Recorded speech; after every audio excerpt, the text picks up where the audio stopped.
Reports have now been released, so you should have all those. Because of the delay of Module 7 due to the weather, they were submitted last night, so they are being marked now, and I'll try to have them back to you over the weekend or by Monday. What else? So workshops next week are Module 8 workshops, yeah? Then we have one more week. We're in week 13. Wow. Instead of a workshop, you guys are going to have team appointments with me. Okay, so I'm going to, it'll be during your workshop time. Your group will have a 10-minute appointment where you can talk about the solution assignment and get some one-on-one consultation. Okay, so I'll post that schedule to you next week. There is no exam for this unit, so you're safe, yeah? And basically, you now have there's just 2 more modules, and then, well, actually, you submitted Module 7, so you've just got Module 8 left, Leaders Report, to submit, and you're fine. Some people had problem with the peer review system in Module 7 because of the weather. Please be assured I'm not going to hold that against you. Okay? You can't help it that the server's flooded and then you lost power or you lost internet. I understand that. My garage is pretty wet. My house is okay, my garage isn't. So Module 7, if you didn't get it in, don't panic. I'm not going to include it. It's fine. Okay? So just concentrate on getting Module 8 sorted. And I think that's it. How are we going? Nearly there? That's okay. That's cool. We're nearly there. Awesome. And I think that's all of my notices. Any questions for the last week or so before we get on to it? Are we okay? We're all good? The one thing I wanted to say, the rescheduled self-study lecture for next Thursday is only an hour. So for those students who've emailed me and say I have a clash with my 4 p.m. tutorial, you do not. Okay, you can come here for the 1-hour lecture on Thursday and then go to your tutorials. So you are fine. Right, just give us 2 seconds and we'll be up and running.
Okay, thanks for your patience, everybody.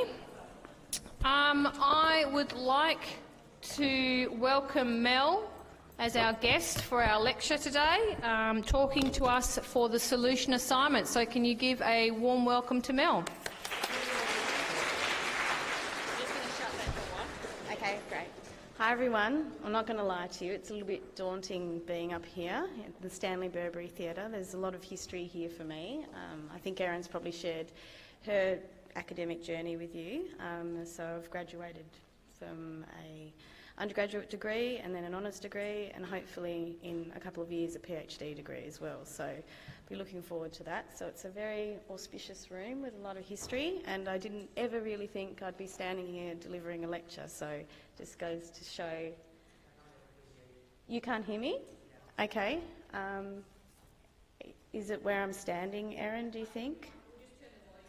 Sorry, I have a quiet voice. I need to work on that. So, apologies for the disorganisation this morning. Oh, that's very loud. That's very loud. How's that? Okay, testing. We good? Great. So, did you miss all of the first part of it? Okay. Basically, this is the best lecture you've been to all year, I reckon.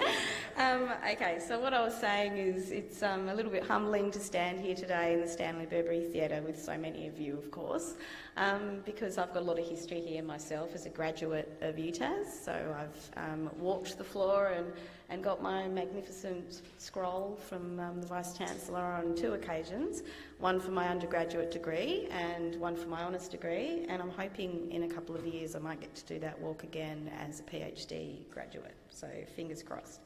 It's not an easy road, so I'm sure all of you can appreciate the delicate path that we weave between making things work for ourselves with surviving as students, and also with dedicating ourselves to study. So it's not an easy journey, and it's wonderful to see so many of you doing masters, because especially in the field of ICT, because we really need you guys. It's really important that we have some wonderful talent coming through. So it's a pleasure to be here today. Now, I work for a company called 2PM Services, and it's a consulting company. So we're not very old. I'll just flick through to the next slide, which didn't work because I did it on my laptop. Which one do I press to get the screen to? Sorry, we're just down there. Okay. Yeah. And voila, she looks a bit like me today, going, what's going on? To go completely off topic, who's heard of phantom keying? Have any of you guys ever heard of phantom keying? I found out about it today the hard way. My iPad got smashed in a car crash last year, and they replaced the screen, and today it had my presentation on it, and it's something that I'm very used to using, and it started doing things itself like there was a virus or another person doing it. So that's why we're a bit disorganised, so I'm really sorry about that. But phantom keying is something to look up, because you might come across it in your future. So 2PM Services, who are we? What we do and why we do it is what I'm going to talk to you about. So the focus of this part of the presentation will be about talking about why this company was created, and what we're passionate about, and the kind of customers we work with, and most importantly, why we do what we do. Because the why of everything is really important to understand. You need to understand your customers, you need to understand your employees, and it will help you deliver value in ways that you can't imagine. So always be thinking about the why. And I'm going to scroll to our next slide. Oh, damn, I did it again. Underneath me, just the cursor. Okay, so as I said, we're a consulting company, and we've just turned 2.5 years old, which is actually quite a milestone for a startup company. We specialise in providing project management services, change management, IT advisory, business analysis, and training for international certifications like Prince2, ITIL, change management, Agile BA. Everything's Agile at the moment. But we've grown this business over the last 2.5 years. Anyone want to have a guess what 2PM stands for? Sorry? Nearly. You're very close. In fact, you're the first person that's ever got that close to project manage. So well done on that. It was actually, I didn't know what it was. I thought we were going to be 2 PMs and we'd be pretty happy with that if we made it past the first year with 2 people gainfully employed in project management. So it can be a bit precarious when you're trying to establish a new business. Our business is about building better business outcomes through the creative application of the right people, processes and technology. So what we're really in the business of is transformation. A lot of that is ICT transformation, but it really is about people at the end of the day, and that's something that we're very passionate about as an organisation. Had any of you guys heard of some of the training certifications that I spoke about? Has anyone heard of Prince 2? Yeah? Anyone heard of ITIL? Not so much. It's sort of in the service desk, excellence about how you manage services. Anyone heard of Agile BA? Yes. Agile PM? Yes. You guys are going to be hearing a lot about that when you go into the workforce. It's about the excellence of standards in applying those methodologies, and it's something that our customers really look for in the people that we put forward as consultants to help them deliver their projects. So it's good that a lot of you do know about those. Okay, so I'm going to introduce you to the man. What's him? Ah, there he is, Mr. Jason Gorman. He's our Managing Director. We were the 2 PM originals, being Matt Abbott, myself and Linda Britz. So we worked together on a program in the superannuation industry, or the sector is probably the better term. We came together as complete strangers and we were asked to deliver a complete IT and IM upgrade, as well as relocate people to a completely new environment. And that was in the government sector, and they were a group of people that had just had their organisation cut in half, being that there were redundancies for over half of their staff. So they were in a pretty, the non-technical term would be a gnarly state. They weren't particularly happy. They'd said goodbye to a lot of people that they'd worked with. They were quite suspicious about change, and rightly so. They'd seen a lot of people lose their jobs. And we were asking them to change everything, from where they actually physically went to work every day, how they did it, and what they did. So it was a pretty big responsibility. So Jason came on as the IT workstream lead, is what it was called, but he was really the program manager for IT. Matt was the accommodation workstream, so he was the physical building. So these are people, if we think about the recent floods that have happened at UTAS, these are 2 guys, and the skill sets that they have were really important over the weekend in restoring services to the university. So they're the sort of brain children of how the physical buildings, and of course there's technology in buildings, and then there's the actual technology itself. So there's quite a big intersect between those 2 roles. To put it in a university context, there's 2 divisions here, one called ITS and one called ISD. And ITS is responsible for all of the technology, this beautiful technology I'm using right here, and ISD is responsible for the actual buildings and making sure that the screen comes down as it should and things like that. So these are things that you will work with different disciplines, is what I'm trying to highlight here. And as consultants, we work with those different disciplines as well. Linda Britz came on. She's a business improvement specialist, and she actually came into the information management work stream, which was going to a complete paperless office. So it was a big change for a company that had lived and loved paper. I've never seen so much paper in my life. I think most of Forestry Tasmania's business was generated by that company. So it was a radical change, and there was a lot of accreditation and compliance in that sector as well. So we were asked to deliver that in 6 months. And to top it all off, we had our testing environment sold on us without our knowledge. So it was quite a challenging project, and it was also a very important project. And we were just really lucky. We all had the same work ethic, we had the same values, we were able to work together as a team, so complete strangers, we'd never met before, but we just clicked. And we thought, wow, this is something pretty special. Now, Jason had come from Melbourne, and he had his own company there, and he worked in the infrastructure space, and he was quite keen to start his own business.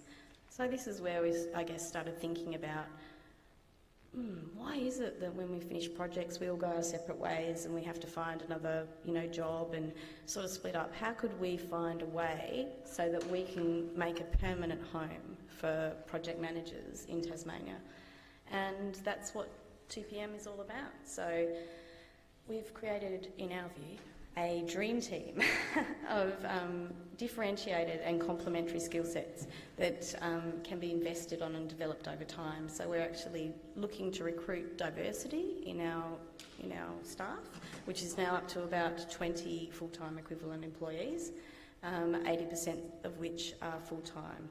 And I mean, so full-time actual employees of the company. They're not contractors, they're actually just like any other normal big business. And then the other 20% are sort of made up of casuals and subcontractors, and that's because they've chosen to do that for themselves. That's their preferred way of engaging in the workforce. So we're unique in Tasmania in that model for a small consultancy.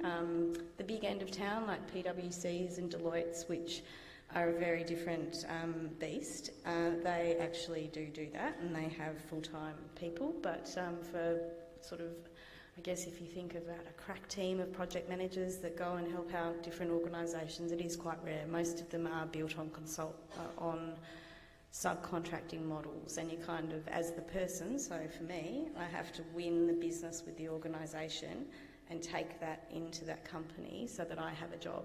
So you're still constantly under that sort of tension of always looking to where the next job is coming from, and that's quite challenging at times because you don't want to necessarily leave your customer.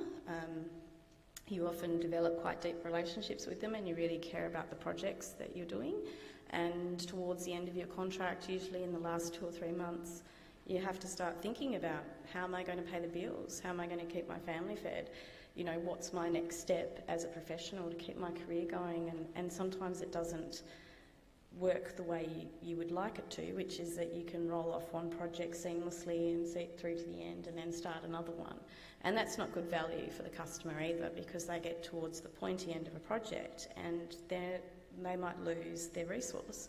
So I believe that's probably why we have seen the growth that we have in our company, because the customers are seeing the value that they're getting from not only having groups of people that have worked together and have established relationships and understand each other, and that's already in place when they go in to help on these diverse projects, but also that they know that we're not going to be potentially stepping away and moving on to our next thing as an individual. They can guarantee that they'll have us through to the end of the project and after that, because sometimes projects don't go the way we want them to go. And that's just, unfortunately, a fact of life. So I'm just trying to skip through some of these slides. Make sure I haven't forgotten anything. As I just said, the nature of projects is that disbanding a project team is a fact of life, and so we've challenged the status quo on that, and we're really proud of that as a business. But that makes our business quite complicated, because it means that there's a lot of different things for Jason, being the managing director and the sole owner of 2PM, to juggle. So I had a little bit of a prop here. You probably think I'm weird, but anyway.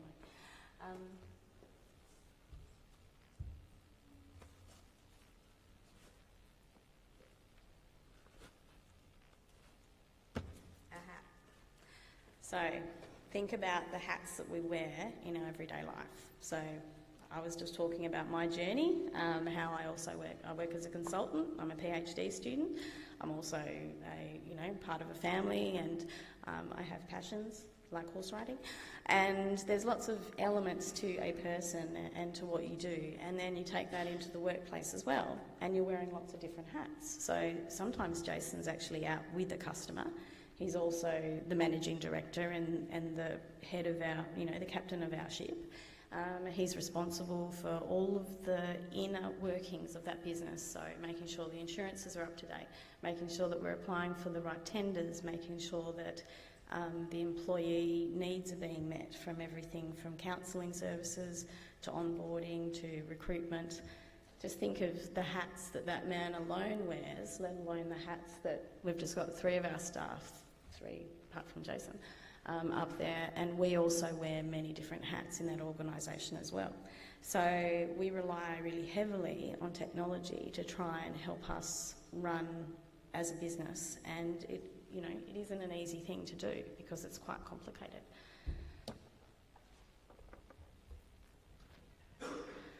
So I've kind of talked a bit about why I think we've been successful, and this is kind of weird, trying to move 2 screens at once. Come on, be good to me. Right. So I guess, as we've been building 2PM, it's who's got his driver's licence here? Can you put your hands up? Yep. Who can drive a manual? Oh, okay, a few of you. There's a term we use called riding the clutch, and riding the clutch is something you do when you're changing gears, for those of you who have automatics. We have to ride the clutch in so many ways. We have to ride the clutch to make sure we've got the right resourcing profile for our company internally. We have to ride the clutch to make sure we've got the right resourcing profile for our customers. We have to try and anticipate where the work's going to be coming from, what skills we're going to need, where the gaps are, and it's quite a big juggling act just to do that aspect of the business in itself. We also have a very some core values that are really important to us, and when we're working with our customers, our perspective is always how can we help them by leveraging the skill sets within our business. We take inspiration from thought leaders, and we pride ourselves on having an outward mindset, which means that we're able to put ourselves in other people's shoes, and sometimes visualizations help that. So the hat, for what it's worth, is about every time I'm sitting with a customer, I'm trying to understand their perspective. Every time I'm interviewing a potential employee, I'm trying to understand what is the proposition for them. Who's heard of UX? The term UX? Yeah, anyone? No one? User experience, yes, thank you. Who's heard of EX? Employee experience. Who's heard of CX? Customer experience. All of those things are really important, and that means that our business has to be communicating all of that information and making sure that Jason is aware of all of our different customers, how things are going, he's able to track them, and as I said, the customer is central to everything that we do is really important to us. So that means we think about their strategy, and we try not to look at their projects in isolation. So when you're working on your assignment, try and think about it. Think about the bigger picture. Think about, what does this organisation need? What's its purpose? What's it trying to achieve? What's important to it? Start provoking those questions to yourself, and that will help you find the right solution, as opposed to finding a solution you think might be right and trying to retrofit it to the context of the organisation or the people involved. Teamwork. Teamwork is a huge thing for us. We believe that that's what makes us different, and we believe that it also adds a lot of value to our customers. The fact that we're a tight, cohesive team, that we know each other, we've got standards developed, we have a way of communicating that is standardised. There's not a lot of just on the fly, hodgepodge documentation. We've tried to really firm up our processes. But that is a difficult thing to do as well, because we have lots of different customers, and they're very different in size, they're different in what they need from us, they're different in how they want to communicate with us and engage with us, or engage for different periods of time with them. So think about the technology solutions that might help us to do that might help us be able to access the information about diverse customers, because we are geographically dispersed as well. So our team is geographically dispersed, our customers are geographically dispersed, and that creates challenges, especially for Jason, who's, you know, captain of our ship, and he needs to know what's going on. So it's I suppose there's responsibility on the individuals that are with the customers to make sure that information is archived and put in a place where the right people can access it at the right time. And there's also sort of Jason's needs as with invoicing and being able to make sure that things are going through to the customer in a timely manner. And because of that, we invest in training and lifelong learning. That's very important to us. And we try and leverage technology to do that as well. So just want you to really think about this business, think about all the different aspects of it, from the customer perspective, and then the internal perspective of how we function as a team inside, and see what, you know, from recruitment right through to engagement with customers, what could we use to help us deliver more value and a more seamless experience. Anyone heard of Simon Sinek before? He's very famous about TED Talks. It's actually how he became a big thing. So no one here's heard of Simon before? We use him a lot. He's one of those thought leaders that we as a team have built our company around, the philosophies that he speaks of. People don't buy what you do, they buy why you do it. Does anyone disagree with that? No? It resonates with you? Okay. So if you would indulge me, I'm hoping this will work. I'm going to show you the golden circle. Anyone seen this before? Yes? Yes.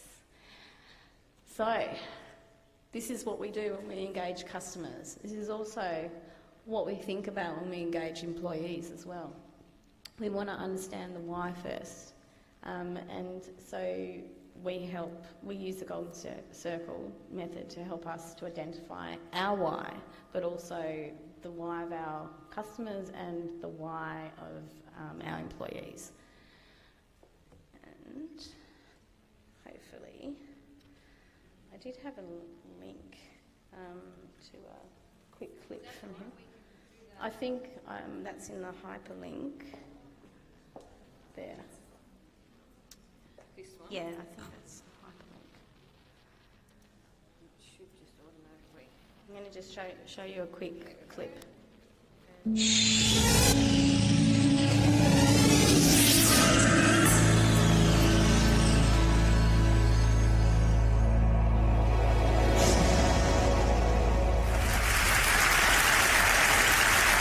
I call it the golden circle.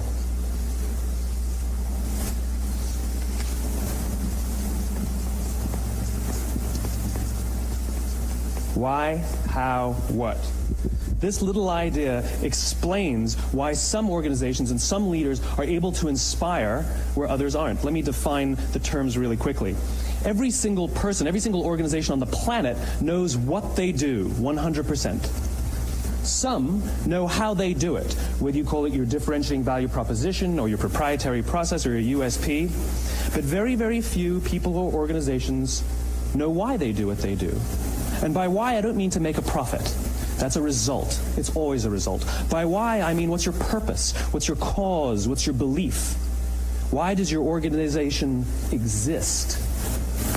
Why do you get out of bed in the morning? And why should anyone care? Well, as a result, the way we think, the way we act, the way we communicate is from the outside in. It's obvious. We go from the clearest thing to the fuzziest thing. But the inspired leaders and the inspired organizations, regardless of their size, regardless of their industry, all think, act, and communicate from the inside out. Let me give you an example. I use Apple because they're easy to understand and everybody gets it.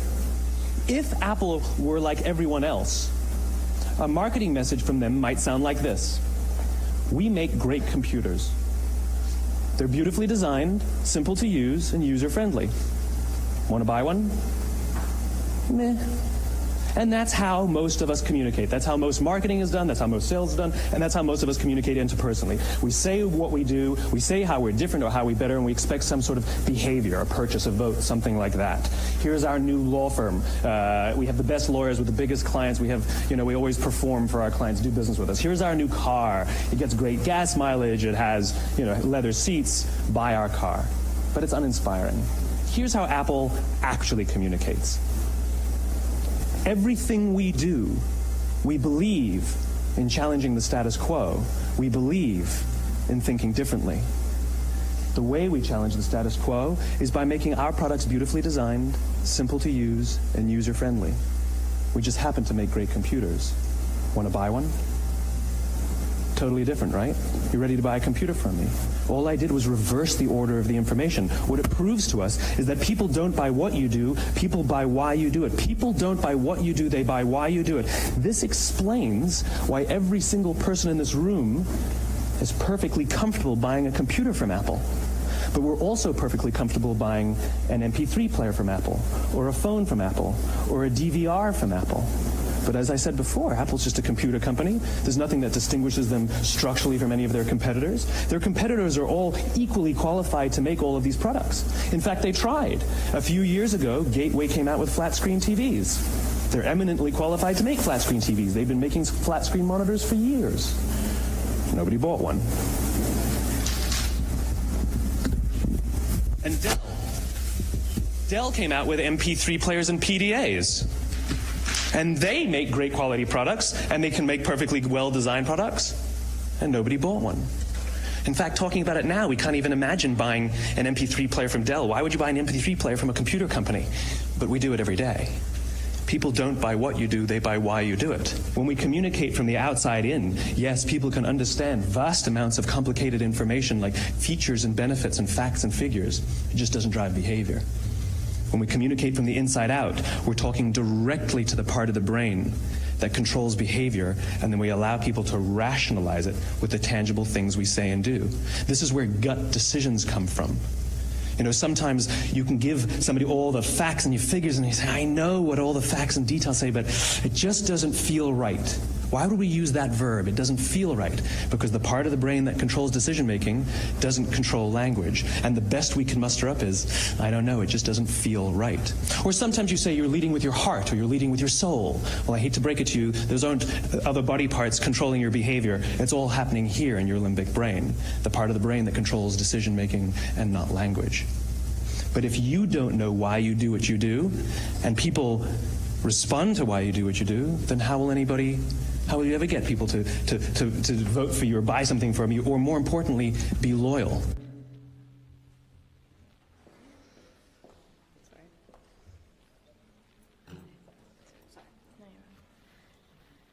My go-to for fresh and radiant skin? Olay Total Effects. My days are crazy busy, and sometimes it can leave my skin looking tired. Just like me, it does many things at once to keep my skin looking fresh and radiant. Olay. Apple products here, so obviously. So where do you start when you have a program that's about integrating life's passions? Well, you start with why. Why? And that kicks us off for the first speaker tonight, Simon Sinek, and his talk, Start with Why. It's people that make us tick. We value relationships. We assume even we know why we do what we do. Significant workshop to come up. But then how do you explain when things don't go as we assume? Or better, how do you explain when others are able to achieve things that seem to defy all of the assumptions? For example, why is Apple so innovative? Year after year after year after year, they're more innovative than all their competition. And yet, they're just a computer company. They're just like everyone else. They have the same access to the same talent, the same agencies, the same consultants, the same media. Then why is it that they seem to have something different? Why is it that Martin Luther King led the civil rights movement? He wasn't the only man who suffered in a pre-civil rights America, and he certainly wasn't the only great orator of the day. Why him? And why is it that the Wright brothers were able to figure out controlled powered manned flight when there were certainly other teams who were better qualified, better funded, and they didn't achieve powered manned flight. And the Wright brothers beat them to it. There's something else at play here.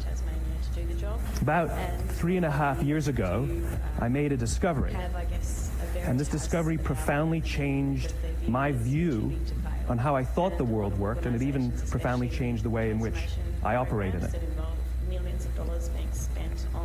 As it turns out, there's a pattern. As it turns out, all the great and inspiring leaders and organizations in the world, whether it's Apple or Martin Luther King or the Wright brothers, they all think, act, and communicate the exact same way, and it's the complete opposite to everyone else. All I did was codify it. And it's probably the world's simplest idea. I call it the golden circle. Put your name down as an employee, potential employee, and they go and sell your skill sets, and you go in for X how many days or weeks. Why, how, what? And you're not actually This little idea explains why some organizations and some leaders are able to inspire where others aren't. Let me define the terms really quickly. Every single person, every single organization on the planet knows what they do, 100%. and that are our Some know how they do it, whether you call it your differentiating value proposition or your proprietary process or your USP. But very, very few people or organizations know why they do what they do. And by why, I don't mean to make a profit. That's a result. It's always a result. By why, I mean what's your purpose? What's your cause? What's your belief? Why does your organization exist? Well, as a result, the way we think, the way we act, the way we communicate is from the outside in. It's obvious. We go from the clearest thing to the fuzziest thing. But the inspired leaders and the inspired organizations, regardless of their size, regardless of their industry, all think, act, and communicate from the inside out. Let me give you an example. I use Apple because they're easy to understand and everybody gets it. If Apple were like everyone else, a marketing message from them might sound like this. We make great computers. They're beautifully designed, simple to use, and user-friendly. Want to buy one? Meh. And that's how most of us communicate. That's how most marketing is done, that's how most sales is done, and that's how most of us communicate interpersonally. We say what we do, we say how we're different or how we're better, and we expect some sort of behavior, a purchase, a vote, something like that. Here's our new law firm. We have the best lawyers with the biggest clients. We have, we always perform for our clients, do business with us. Here's our new car. It gets great gas mileage. It has, leather seats. Buy our car. But it's uninspiring. Here's how Apple actually communicates. Everything we do, we believe in challenging the status quo. We believe in thinking differently. The way we challenge the status quo is by making our products beautifully designed, simple to use, and user-friendly. We just happen to make great computers. Want to buy one? Totally different, right? Be ready to buy a computer from me. All I did was reverse the order of the information. People don't buy what you do, people buy why you do it. People don't buy what you do, they buy why you do it. This explains why every single person in this room is perfectly comfortable buying a computer from Apple. But we're also perfectly comfortable buying an MP3 player from Apple, or a phone from Apple, or a DVR from Apple. But as I said before, Apple's just a computer company. There's nothing that distinguishes them structurally from any of their competitors. Their competitors are all equally qualified to make all of these products. In fact, they tried. A few years ago, Gateway came out with flat-screen TVs. They're eminently qualified to make flat-screen TVs. They've been making flat-screen monitors for years. Nobody bought one. Dell came out with MP3 players and PDAs. And they make great quality products, and they can make perfectly well-designed products, and nobody bought one. In fact, talking about it now, we can't even imagine buying an MP3 player from Dell. Why would you buy an MP3 player from a computer company? But we do it every day. People don't buy what you do, they buy why you do it. The goal is not to do business with everybody who needs what you have. The goal is to do business with people who believe what you believe. Here's the best part. None of what I'm telling you is my opinion. It's all grounded in the tenets of biology, not psychology, biology. If you look at a cross-section of the human brain looking from the top down, what you see is the human brain is actually broken into three major components that correlate perfectly with the golden circle. Our newest brain, our Homo sapien brain, our neocortex, corresponds with the what level. The neocortex is responsible for all of our rational and analytical thought and language. The middle two sections make up our limbic brains, and our limbic brains are responsible for all of our feelings, like trust and loyalty. It's also responsible for all human behavior, all decision-making, and it has no capacity for language. In other words, when we communicate from the outside in, yes, people can understand vast amounts of complicated information like features and benefits and facts and figures. It just doesn't drive behavior. When we communicate from the inside out, we're talking directly to the part of the brain that controls behavior, and then we allow people to rationalize it with the tangible things we say and do. This is where gut decisions come from. You know, sometimes you can give somebody all the facts and figures and you say, I know what all the facts and details say, but it just doesn't feel right. Why would we use that verb? It doesn't feel right. Because the part of the brain that controls decision making doesn't control language. And the best we can muster up is, I don't know, it just doesn't feel right. Or sometimes you say you're leading with your heart or you're leading with your soul. Well, I hate to break it to you, those aren't other body parts controlling your behavior. It's all happening here in your limbic brain, the part of the brain that controls decision making and not language. But if you don't know why you do what you do, and people respond to why you do what you do, then how will you ever get people to vote for you or buy something from you, or more importantly, be loyal and want to be a part of what it is that you do? Again, the goal is not just to sell people who need what you have. The goal is to sell to people who believe what you believe. The goal is not just to hire people who need a job. It's to hire people who believe what you believe. I always say that, you know, there's if you hire people just because they can do a job, they'll work for your money. But if you hire people who believe what you believe, they work for you with blood and sweat and tears. And nowhere else is there a better example of this than with the Wright brothers. Most people don't know about Samuel Pierpont Langley. And back in the early 20th century, the pursuit of powered man flight was like the .com of the day. Everybody was trying it. And Samuel Pierpont Langley had what we assume to be the recipe for success. I mean, even now, you ask people, why did your product or why did your company fail? And people always give you the same permutation of the same three things. Undercapitalized, the wrong people, bad market conditions. It's always the same three things. So let's explore that. Samuel Pierpont Langley was given $50,000 by the War Department to figure out this flying machine. Money was no problem. He held a seat at Harvard and worked at the Smithsonian and was extremely well connected. He knew all the big minds of the day. He hired the best minds money could find, and the market conditions were fantastic. The New York Times followed him around everywhere, and everyone was rooting for Langley. And how come we've never heard of Samuel Pierpont Langley? A few hundred miles away in Dayton, Ohio, Orville and Wilbur Wright. They had none of what we consider to be the recipe for success. They had no money. They paid for their dream with the proceeds from their bicycle shop. Not a single person on the Wright brothers' team had a college education, not even Orville or Wilbur. And the New York Times followed them around nowhere. The difference was Orville and Wilbur were driven by a cause, by a purpose, by a belief. They believed that if they could figure out this flying machine, it'll change the course of the world. Samuel Pierpont Langley was different. He wanted to be rich, and he wanted to be famous. He was in pursuit of the result. He was in pursuit of the riches. And lo and behold, look what happened. The people who believed in the Wright brothers' dream worked with them with blood and sweat and tears. The others just worked for the paycheck. And they tell stories of how every time the Wright brothers went out, they would have to take 5 sets of parts because that's how many times they would crash before they came in for supper. And eventually, on December 17th, 1903, the Wright brothers took flight. And no one was there to even experience it. We found out about it a few days later. And further proof that Langley was motivated by the wrong thing, the day the Wright brothers took flight, he quit. He could have said, that's an amazing discovery, guys. Now we'll improve upon your technology. But he didn't. He wasn't first. He didn't get rich. He didn't get famous.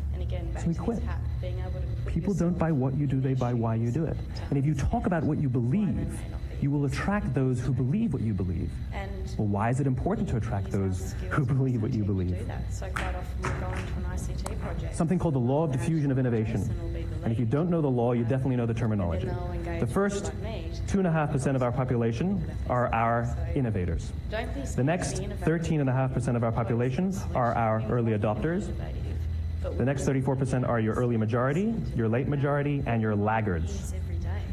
The only reason these people buy touch-tone phones is because you can't buy rotary phones anymore. We all sit at various places at various times on the scale, but what the law of diffusion of innovation tells us is that if you want mass market success or mass market acceptance of an idea, you cannot have it until you achieve this tipping point between 15 and 18% market penetration, and then the system tips. And I love asking businesses, what's your conversion on new business? And they love to tell you, oh, it's about 10%, proudly. Well, you can trip over 10% of the customers. We all have about 10% who just get it. That's how we describe them, right? That's like that gut feeling, oh, they just get it. The problem is, how do you find the ones that just get it before you're doing business with them versus the ones who don't get it? So it's this here, this little gap, that you have to close, as Geoffrey Moore calls it, crossing the chasm. Because you see, the early majority will not try something until someone else has tried it first. And these guys, the innovators and the early adopters, they're comfortable making those gut decisions. They're more comfortable making those intuitive decisions that are driven by what they believe about the world. TED Talk's still going. And not just what product is available. It's going off. All right. So, what I want you to do is I want you to find 7 groups near you. So, probably you could have the bottom 3 rows of this section of the lecture theatre, you're one group, and the top, you're another group. Divide this in half. The bottom quadrant, you're one group, the top quadrant, another group, and so forth for all of these, and then you guys were just dividing you in half. All right? You have 10 minutes. Oh, that's loud. You have 10 minutes to talk to the big group and decide on one question you want to ask Mel. Have a backup question in case your question gets asked first. All right? So remember, you are being hired to come up with a knowledge management solution for Mel and her company. You need to think about what questions you need to ask. You have 10 minutes. Talk.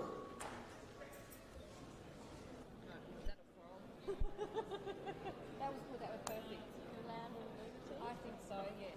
We did time-wise, and we did with you to say being a little bit innovative but easy to use, so if they're listening,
have been saying that throughout throughout the journey. So Simon's to introduce those that completely different, social science space and Yeah. have a reference like Simon, and also change transformation with like Peter Drucker. They have to understand that technology is just the first step. Yes. Space is just the first step, and 9 times out of 10, the requirements were matched wrong. I've never seen a big investment in a system that's gone wrong. no. Ever. Unfortunately, but that's why we're in business. Okay.